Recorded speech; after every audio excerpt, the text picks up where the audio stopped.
Hello बच्चों, कैसे हो आप लोग।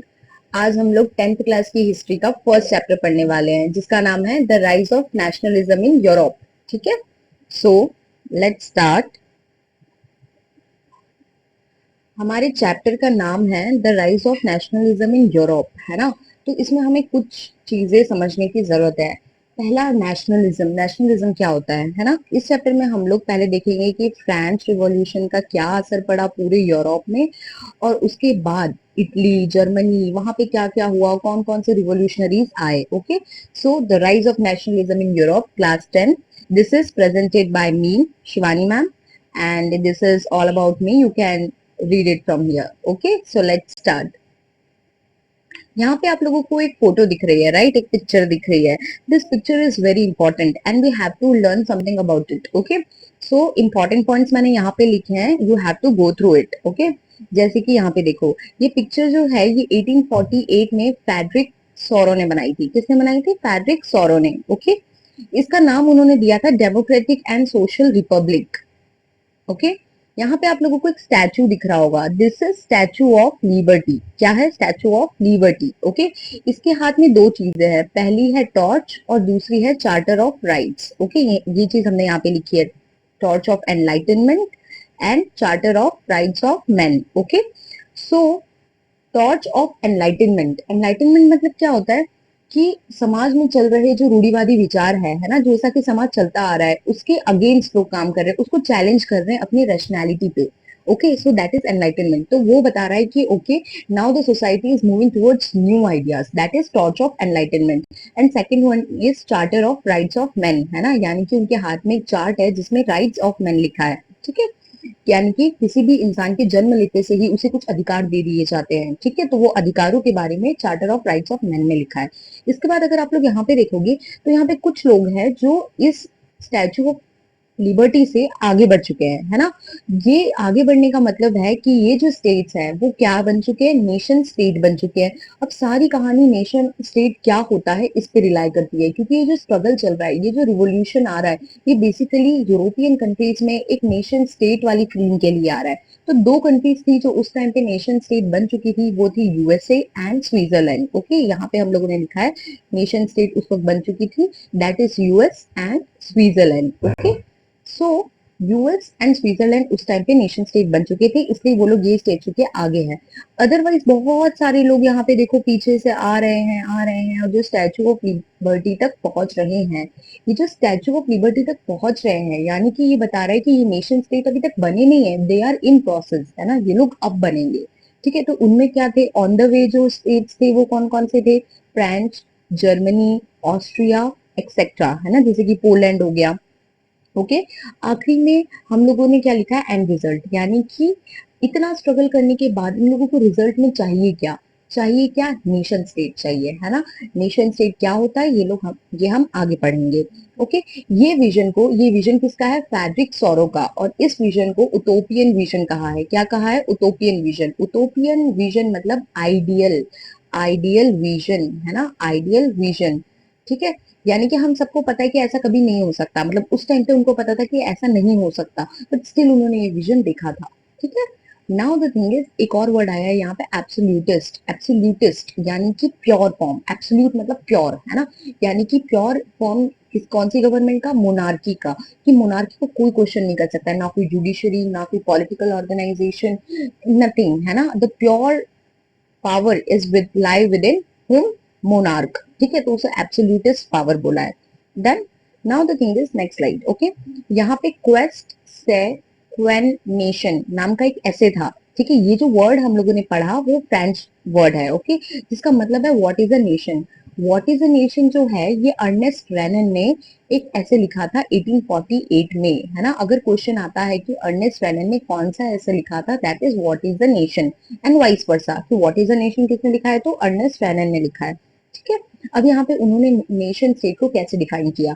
उन्होंने कहा कि नेशन स्टेट वो होता है जहाँ पे मेजोरिटी ऑफ सिटीजन जो है, ठीक है, ना कि रूलर्स की वजह से यूनिफाई है। ऐसा नहीं है कि यहाँ पे जो राजा है ना, वो लुई 16 है तो हम उसकी प्रजा है इसीलिए हम एक है, नहीं। उनके अंदर एक कॉमन आइडेंटिटी होनी चाहिए, उनका एक common culture, common history, common descent होना चाहिए, है ना, जिससे वो लोग अपनी आइडेंटिटी को इंक्लाइन कर सके। ठीक है, तो उन्होंने यही बोला कि a nation state was one in which the majority of its citizen and not only its rulers, ठीक है, came to develop a sense of common identity, ठीक है, एंड शेयर्ड हिस्ट्री और डिसेंट, यानी कि हिस्ट्री सेम होनी चाहिए। जैसे कि अगर हम इंडियंस है, ठीक है, तो हम इंडियंस हैं तो हमारी एक ही हिस्ट्री है कि हमारी हिस्ट्री में जवाहरलाल नेहरू है, महात्मा गांधी है, ओके, हमारी अलग अलग हिस्ट्री नहीं है। ठीक है, तो वहां से हमें एक फील आता है कि we all are Indians and we all have a common identity, okay. So इसके बाद हम लोगों ने क्या लिखा है, this commonness did not exist from time in memorial, है ना, ऐसा नहीं था कि ये जो कॉमननेस है ये बरसों से है, नहीं, इस चीज के लिए हमारे लीडर्स ने बहुत स्ट्रगल किया है, ठीक है, बहुत स्ट्रगल किया है कॉमन पीपल ने। अब अगला ये है कि नेशन स्टेट जो है, नेशन स्टेट को डिफाइन करने के लिए मैंने बहुत लाइक कॉमन लैंग्वेज में आप लोगों को डिफाइन किया है, ये तो अर्नेस्ट रेनन के हिसाब से थी ऊपर वाली। अब ये जो है नेशन स्टेट का डेफिनेशन, ये बहुत सिंपल वर्ड में कि ये पॉलिटिकल यूनिट होता है जहाँ पे ग्रुप ऑफ पीपल जो है क्या शेयर करते हैं, एक कॉमन कल्चर शेयर करते हैं, लैंग्वेज शेयर करते हैं, हिस्ट्री शेयर करते हैं, और एक डिफाइंड टेरिटरी में रिसाइड करते हैं विद अ सिंगल और कॉमन गवर्नमेंट। ठीक है, यानी कि एक टेरिटरी है, मान लो दिस इज द टेरिटरी, यहाँ पे लोग रिसाइड कर रहे हैं जिनका एक कॉमन हिस्ट्री है, कॉमन कल्चर है, कॉमन गवर्नमेंट है, कॉमन लैंग्वेज है, और इसीलिए ये क्या बन जाते हैं, नेशन स्टेट बन जाते हैं। क्या बन जाते हैं, नेशन स्टेट। और इसी के लिए सारा स्ट्रगल चल रहा है कहाँ पे, यूरोप में। ठीक है, इसकी शुरुआत अगर अब जब हम पढ़ रहे हैं, है ना, 1848 में, राइट, यहाँ पे देखो 1848 में जब हम पढ़ रहे हैं तो हम पूरे यूरोप की बात कर रहे हैं, पर अगर हम इसका ओरिजिन देखें तो वो कहीं ना कहीं फ्रेंच रिवॉल्यूशन से आता है। ठीक है, तो नेक्स्ट टॉपिक हमारा है the French revolution and the idea of nation. ठीक है, अब यहाँ पे देखो, सबसे पहला हम लोगों ने लिखा है end of monarchy and beginning of a nation state, यानी कि तुम लोगों को अगर याद होगा 9th क्लास में, जब अगर तुमने थोड़ा बहुत भी पढ़ा होगा तो तुम्हें याद होगा कि 1789 में फ्रेंच रिवॉल्यूशन जब हुआ था तो लुइस 16 को हटा दिया गया था। लुइस 16 को हटाने के बाद वहां पे क्या खत्म हो गई, मोनार्की खत्म हो गई, यानी कि एब्सोल्यूट मोनार्की खत्म हो गई, और कौन पावर में आ गया, मैक्सिमिलियन रॉबस्पियर पावर में आ गया था, जो जनता को रिप्रेजेंट कर रहा था। ठीक है, तो यहाँ पे 1789 में क्या हुआ, एब्सोल्यूट मोनार्की का एंड हो गया। अब यहाँ पे क्या इमर्ज हुआ, एक नेशन स्टेट इमर्ज हुआ, जहाँ पे जनता ने कहा कि ओके वी विल रूल, है ना, हम खुद को रूल कर सकते हैं, हमें किसी राजा की जरूरत नहीं है। ठीक है, इसके आगे अगर तुम लोगों को याद होगा तो जो फ्रेंच रिवॉल्यूशन थी उसमें 3 आइडियाज निकल के आए थे, that is liberty, equality and fraternity. Liberty मतलब स्वतंत्रता, हम अपनी मर्जी से जो चाहे वो कर सकते हैं। इक्वालिटी मतलब समानता, कि हम जितने भी लोग हैं हम सब बराबर हैं, कोई ऊंच नीच नहीं है। ठीक है, और उसके अलावा फ्रेटर्निटी, फ्रेटर्निटी मतलब भाईचारा, यानी कि हम सब एक है, we all Indians are brothers and sisters, जो हम प्लेज लेते हैं, राइट। तो ये जो 3 आइडिया थे, लिबर्टी, इक्वालिटी एंड फ्रेटर्निटी, ये कहाँ से आए थे, फ्रेंच रिवॉल्यूशन से। उसके बाद डेमोक्रेसी एंड नेशनलिज्म जैसे आइडियाज पे भी फ्रेंच रिवॉल्यूशन ने एम्फेसाइज किया था। डेमोक्रेसी जो है, डेमोक्रेसी मतलब जनता का रूल, है ना, जनता का रूल, जनता के लिए रूल। ठीक है, और उसके अलावा नेशनलिज्म, नेशनलिज्म यानी कि फीलिंग ऑफ वननेस। ठीक है, कल को इंडिया पाकिस्तान जब वॉर पे गया था तो we all have that feeling कि ओके अगर हमको भी जाना पड़ेगा तो हम जाएंगे, है ना, because this is our nation. अब ऐसा नहीं है कि केरला वाला अलग फील कर रहा है या एमपी वाला अलग फील कर रहा है या छत्तीसगढ़ वाला अलग फील कर रहा है, नहीं, we all are Indians, we having a same common identity. ठीक है, तो नेशनलिज्म का आइडिया भी वहीं से आता है। नाउ द थिंग इज कि जब जब फ्रेंच में ये चीज आई, है ना, जब फ्रेंच में मोनार्की खत्म हुई और किसका शुरुआत हुआ, नेशन स्टेट का शुरुआत हुआ, तो वहां पे उन लोगों ने कई सारी चीजों में चेंजेस किया था, जिसमें से पहला है वहां का जो ट्राई कलर फ्रेंच फ्लैग बना था, है ना, पहले वहां पे रॉयल स्टैंडर्ड फ्लैग था, उसके बाद ये ठीक है, ये फ्लैग का नाम क्या है, ट्राई कलर फ्रेंच फ्लैग। ठीक है, ये बना, जिससे क्या पता चलता है, एक कॉमन आइडेंटिटी पता चलती है ना, कि ये हमारे देश का झंडा है। आज भी जब हम अपने फ्लैग को देखते हैं तो हमें एक प्राउड फील होता है, राइट। ठीक है, इसके अलावा जो याद करो उनकी स्टेट जनरल असेंबली थी जो इन लोगों ने बुलाई थी, क्लर्जी नोबिलिटी और किसके लिए, थर्ड स्टेट के लिए, उसका नाम चेंज करके क्या कर दिया था, नेशनल असेंबली कर दिया था। नेशनल असेंबली अगेन नेशनल, है ना, यानी कि पूरे नेशन की असेंबली। ठीक है, वहां पे कोई स्टेट्स नहीं है, वहां पे कोई डिवीजन नहीं है, वी ऑल आर वन। ठीक है, नाउ द थिंग इज कि जो चीजें बाद में आई वो थी न्यू हाइमेंस, यानी कि नए टाइप के सॉन्ग्स आ गए, ओथ आ गई, ओथ यानी कि प्लेज, राइट। उसके अलावा सेंट्रलाइज एडमिनिस्ट्रेटिव सिस्टम आया, सेंट्रलाइज एडमिनिस्ट्रेटिव सिस्टम यानी कि जो टुकड़े टुकड़े में जो पूरा देश डिवाइडेड था उसको क्या कर दिया, यूनिफाई कर दिया, और एक ही सेंटर से सारा रूल होने लग गया। जैसे कि इंडिया को कौन रूल करता है, दिल्ली रूल करता है। भले इंडिया कितना भी फ्रेगमेंटेड है, कहाँ जम्मू कश्मीर, कहाँ केरला, पूरा इंडिया फ्रेगमेंटेड है, बट स्टिल कौन उसको रूल कर रहा है, दिल्ली रूल कर रहा है। This is centralised administrative system. Okay, now the thing is कि जब नेपोलियन बोनापार्ट आया तो उसने कुछ बहुत अच्छी चीजें की थी जो बाद में लोगों ने बहुत ज्यादा एडमायर किया। जैसे कि आप ले लो, वो यूनिफॉर्म वेट्स एंड मेजर लेके आया था। यानी कि अगर आप कहीं पे भी, अगर आप यूरोप में घूम रहे हो, just imagine this is Italy, this is Germany, this is what Austria, ठीक है। अब यहाँ पे 1 kg इज डिफरेंट, यहाँ पे 1 kg का value is different, just imagine this is 900 gram only, and यहाँ पे 1 kg का वैल्यू इज डिफरेंट। मान लो यहाँ पे 1 kg is equals to 1.5 kg, ठीक है। तो सबकी वेट्स एंड मेजर की वैल्यू अलग है। अब मान लो कि मुझे ये कंट्री से ट्रैवल करते हुए, ये कंट्री से ट्रैवल करते हुए यहाँ से कहीं और जाना है, तो I have to give import and export taxes. अब मेरे को तो लोगों को अलग अलग टैक्स देने पड़ रहे हैं, कहीं पे मुझे 1 kg के हिसाब से देना पड़ रहा है, कहीं पे मुझे 900 ग्राम के हिसाब से देना पड़ रहा है, कहीं पे मुझे 1.5 kg के हिसाब से देना पड़ रहा है। So this is something very problematic, okay. जब मर्चेंट्स ट्रैवल कर रहे हैं और वो अलग अलग जगह पे अलग अलग टैक्सेस दे रहे हैं, तो this is something very harmful for the economy, right. तो उस चीज को क्या किया नेपोलियन बोनापार्ट ने, uniform weights and measure system ले आया था कि आप पूरे यूरोप में कहीं पे भी ट्रेडिंग करो, हर एक जगह वेट्स और मेजर का सिस्टम बिल्कुल यूनिफाई है ना, you don't have different different values, ठीक है। और जो सेकंड चीज उन्होंने की थी वो ये था कि वो यूनिफॉर्म लॉज लेके आए थे, यानी कि चाहे राजा हो चाहे भिखारी हो, है ना, everyone in the in between also have to face similar laws, है ना। अगर आपने कोई क्राइम किया है तो आपको सेम सजा मिलेगी, दैट इज यूनिफॉर्म लॉज का कॉन्सेप्ट लेके आए थे, ठीक है। यहाँ पे देखो, uniform laws, standard weights and measures and a common national language. Common national language भी उन्होंने इम्प्लीमेंट की थी, implemented to unify the nation, जहां से उनको कॉमन वाली फीलिंग आए, यूनिटी वाली फीलिंग आए। इसलिए फ्रांस में उस वक्त नेशनल लैंग्वेज क्या डिसाइड कर लिया था, फ्रेंच, है ना, फ्रेंच को नेशनल लैंग्वेज बोल दिया गया था। और इसमें कहीं ना कहीं नेपोलियन बोनापार्ट का बहुत बड़ा रोल रहा है, ठीक है। उन्होंने बहुत अच्छे काम किए जिसकी वजह से उन्हें कई सारे लोगों ने प्रेज भी किया और अपनी अपनी कंट्री में वेलकम भी किया। अब यहाँ पे देखो, रोल ऑफ सिटीजन्स, ये फ्रेंच रिवॉल्यूशन में सिटीजन्स का क्या रोल था।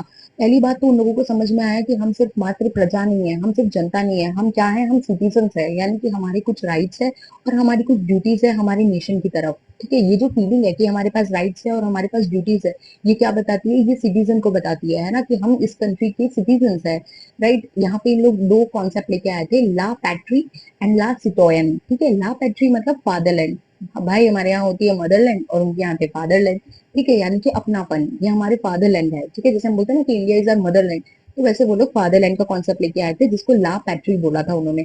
उसके अलावा ले सिटोयन यानी कि सिटीजन का कॉन्सेप्ट लेके आए थे कि हम सब जनता नहीं है, हम सिटीजन है, हमारी कुछ राइट्स है, हमारी कुछ ड्यूटीज है, ठीक है। ये इनको इन्होंने इसको प्रमोट किया था। इसके बाद अगली चीज था कि एक्सपांशन ऑफ नेशनलिज्म, पूरी कंट्री में नेशनलिज्म का एक्सपांशन किया गया। फ्रेंच आर्मी जो है उन्होंने क्या किए थे, पूरी यूरोपियन कंट्रीज में जा जाके नेशनलिज्म क्या होता है, उसकी फीलिंग क्या होती है, ये जनता को बताई थी। और उसके अलावा उन्होंने क्या ओवरथ्रो कर दिया था, क्या हटा दिया था, फ्यूडल सिस्टम हटा दिया था। अब जो बच्चे मुझसे पढ़े हैं उनको पता होगा कि फ्यूडल सिस्टम क्या होता है। फ्यूडल जो वर्ड है वो किसके लिए आता है, लैंड के लिए आता है, और जो सिस्टम लैंड से चलता है उसे हम कहते हैं फ्यूडल सिस्टम। यानी कि जिसके पास ज्यादा जमीन है वो क्या है, वो बहुत ज्यादा पावरफुल है, और जिसके पास जमीन नहीं है वो बहुत लेस पावरफुल है, और सारा जो सिस्टम है स्टेट का वो उस बेसिस पे चल रहा है, तो उसे पूरी तरीके से क्या कर दिया था, ओवरथ्रू कर दिया था। उसके अलावा रिवॉल्यूशनरी प्रिंसिपल्स, है ना, रिवॉल्यूशनरी प्रिंसिपल्स को पूरी जगह फैलाया था। अब मैंने बताया कि उस वक्त नेपोलियन बोनापार्ट थे, 1815 तक नेपोलियन बोनापार्ट थे, उसके बाद उनका डिक्लाइन हो गया था, ठीक है। तो नेपोलियन बोनापार्ट को के आइडियाज को, जैसे मैंने बताया यूनिफॉर्म सिस्टम ये वगैरह जो भी वो लेके आए, उनको इनिशियली बहुत ज्यादा लोगों ने प्रेज किया था और इसीलिए उनका आइडिया को बहुत ज्यादा स्प्रेड किया था ऑल ओवर यूरोप।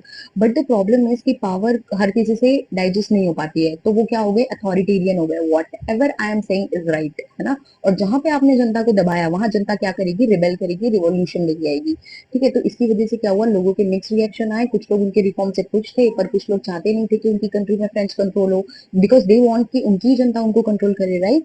तो वहां पे क्या हुआ, नेपोलियन का जो रूल था उसको पूरी तरीके से एक्सेप्ट भी नहीं किया गया, रिजेक्ट भी नहीं किया, there was a mix reaction, ठीक है। Now the thing is impact on Europe, Europe में क्या इम्पैक्ट हुआ था, इसकी वजह से यूरोप में एक नेशनलिज्म की फीलिंग अराइज हुई थी, किसकी वजह से, फ्रेंच रिवॉल्यूशन की वजह से। और यूरोपियन कंट्रीज जो है वो समझने लगी कि ओके नेशनलिज्म क्या होता है, डेमोक्रेसी क्या होती है, ठीक है। और यहाँ से नए सीड्स जो प्लांट हुए वो थे liberalism, constitutional government and national unification movement, ठीक है। यहाँ पे देखो, यहाँ पे क्या हुआ, नेशनल यूनिफिकेशन। अच्छा, ये देखने से पहले हम यहाँ पे देखते हैं, यहाँ पे शुरुआत हुई थी the making of nationalism in Europe. अब नेशनलिज्म इन यूरोप का स्टार्टिंग कैसे हुआ, ठीक है। अब यहाँ पे देखो, Europe in the early 19th century कैसा था, बिल्कुल नेशन स्टेट्स तो नहीं थे, वहां पे मोनार्कीज थी, है ना, it consisted of monarchies with diverse people, language and culture, जिनके सबकी डाइवर्स लैंग्वेज, डाइवर्स पीपल, हर चीज डिफरेंट डिफरेंट थी। नेशन स्टेट जैसे तो कोई चीज नहीं थी, ठीक है। जैसे कि मान लो ऑस्ट्रियन ऑस्ट्रियन एम्पायर अलग था, जर्मन्स अलग थे, हंगेरियंस अलग थे, स्लोवैक्स अलग थे, ठीक है। अब यहाँ पे क्या हुआ, नेशनलिज्म की फीलिंग आई, इमर्जेंस ऑफ नेशनलिज्म, यानी कि nationalism grew as people shared common language, है ना। उनको पता चला कि हम लोगों की तो कॉमन लैंग्वेज है, हमारी कॉमन हिस्ट्री है, टेरिटरी है, कल्चर है, तो हम सब एक है। वो नेशनलिज्म वाली फीलिंग क्या हुई, इमर्ज हुई। इसके अलावा यूनिफाइड नेशन, है ना, आइडिया ऑफ यूनिफाइड नेशन आया कि हम लोगों को क्या करना है, ये जो फ्रेगमेंटेड है हम लोगों को एक देश बनना है, चाहे इटली हो चाहे जर्मनी हो, we have to become one nation, है ना, हमें यूनिफाई होना है। इसके अलावा रोल ऑफ लिबरलिज्म बहुत ज्यादा पॉपुलर हुआ। लिबरलिज्म मतलब क्या होता है, freedom for individual and equality before law, कि हर किसी इंडिविजुअल को आप फ्रीडम दो, लिबरल लिबरल बनो, है ना, कि वो जो चाहे वो कर सकता है, डेवलप कर सकता है, सब कुछ कर सकता है, और वो लॉ के बिफोर इक्वल है ना। ऐसा नहीं कि राजा के लिए अलग लॉ है और प्रजा के लिए अलग लॉ है, ठीक है। तो यहाँ पे क्या हुआ, लोगों ने पॉलिटिकली भी लिबरलिज्म मांगा, यानी कि हमें रिप्रेजेंटेशन दो गवर्नमेंट में, हमें फ्रीडम ऑफ प्रेस दो, हमें इक्वालिटी दो, ठीक है। उसके अलावा इकोनॉमिकली उन लोगों ने फ्रीडम मांगी, जैसे कि बोला कि फ्री ट्रेड करने दो हमको ऑल ओवर वर्ल्ड में। उसके अलावा हमें कॉमन मार्केट्स दो, ऐसा मत करो कि डिफरेंट डिफरेंट सिस्टम्स चल रहे हैं, ठीक है। पर क्या हुआ कि नेपोलियन का जो इम्पैक्ट था, है ना, नेपोलियन का इम्पैक्ट, यहाँ पे देखो, नेपोलियन का इम्पैक्ट कुछ ऐसा था कि इसने क्या किया था, आइडिया ऑफ नेशनलिज्म सब जगह क्या किया था, फैलाया था, है ना। But also calls resentment, resentment भी लोगों को आ गया था, बिकॉज लोगों ने समझा कि नेशनलिज्म अगर लाना ही है तो हम फ्रेंच कंट्रोल में क्यों आए, हम खुद की गवर्नमेंट बनाते हैं ना। तो यहाँ पे नेपोलियन एक कोड लेके आया था 1804 में, ठीक है, जिसमें उसने लीगल इक्वालिटी के बारे में बात की, एंड ऑफ फ्यूडलिज्म के बारे में बात की, और रिलीजियस टॉलरेंस के बारे में बात की, ठीक है। रिलीजियस टॉलरेंस यानी कि you have to respect all the religions, और फ्यूडलिज्म मैं बता चुकी हूँ, और लीगल इक्वालिटी यू नो, है ना, कि लीगली सब लोग इक्वल हो लॉ के सामने। हाउएवर जो उनकी चीजें बहुत अच्छी थी, उनके जो आइडियाज थे वो बहुत अच्छे थे, बट जो उनका तरीका था वो बहुत गलत था, अथॉरिटेरियन था, कि whatever I am saying you have to follow that. और जो आप जनता को सप्रेस करोगे, जनता रिवोल्यूशन करेगी, राइट। तो उसकी वजह से क्या हुआ, and people wanted independence from French control, ठीक है। इसकी वजह से लोगों ने क्या किया कि अब हमको फ्रेंच कंट्रोल में नहीं रहना है, अब हमें अपनी गवर्नमेंट बनानी है, और उन्होंने रिसेंटमेंट कर दिया, ठीक है। इसकी वजह से क्या हुआ, कल्चरल नेशनलिज्म भी अराइज हुआ, जिसकी वजह से कंट्रीज ने अपनी अपनी वैल्यूज को समझा, है ना। वहाँ की language, folklore, poetry, music and art, है ना, ये सारा जो है, इन सब के थ्रू नेशनलिस्ट आइडियाज को प्रोपोगेट किया गया। इसमें एक इम्पॉर्टेंट पोएट आते हैं जर्मन के, जोहन गॉटफ्राइड हर्डर, है ना। इन्होंने क्या किया था, वॉक्स जिस का कॉन्सेप्ट दिया था, यानी कि स्पिरिट ऑफ द पीपल, यानी कि जनता एक है, इसका एक spirit, that is Volksgeist, okay. इसके अलावा folk songs, dances and tales के थ्रू क्या किया था, रिवाइव की थी नेशनल आइडेंटिटी, है ना, नेशनल आइडेंटिटी को इसके थ्रू रिवाइव किया था। नाउ द थिंग इज, अच्छा ये जो फोटो में दिख रहा है ये कौन है, ये नेपोलियन है, याद रखना, है ना, तुम लोगों को याद रहे इसलिए फोटो डाला है मैंने, ठीक है। अब यहाँ पे देखो, यहाँ पे, ओके, सो अभी तुम लोगों को क्या करना है, इतना जितना मैंने आज पढ़ाया है उतना तुम लोगों को रिवाइज करना है। इसमें कुछ डाउट है तो तुम्हें मुझे बताना है कमेंट सेक्शन में, और और you have to tell me कि कुछ भी अगर डाउट है तो कमेंट सेक्शन में बताओ। Do subscribe, share, like, and definitely your love will motivate me to give more this kind of videos. So yes, thank you. कल हम लोग इसके आगे कंटिन्यू करेंगे, ओके।